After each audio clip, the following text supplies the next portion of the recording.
I'll show you in the quick and easy way how you can claim live rewards on TikTok.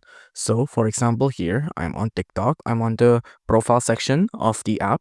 Now just from the profile section of the app, you want to go to the three-part section up top here. And then you can see there's an option called balance here. They've moved it from settings and privacy into the three-part section here already. So just click on this balance. Now on balance, you'll see this is your balance. This is where all of your money is kept. Now don't pay attention to this. Don't pay attention to this. The one you want is this, right? Of course, live rewards. So just click on that on live rewards. Now let's wait for it to load. Now on here you can see the accumulated diamonds and you can see the available rewards. Now if you want to exchange it or withdraw it, just click on any one of these buttons, right?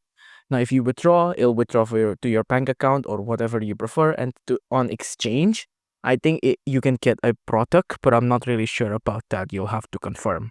But just click on withdraw if you want to withdraw. That is if you do have balance. If you enjoyed this video, please do consider liking and subscribing.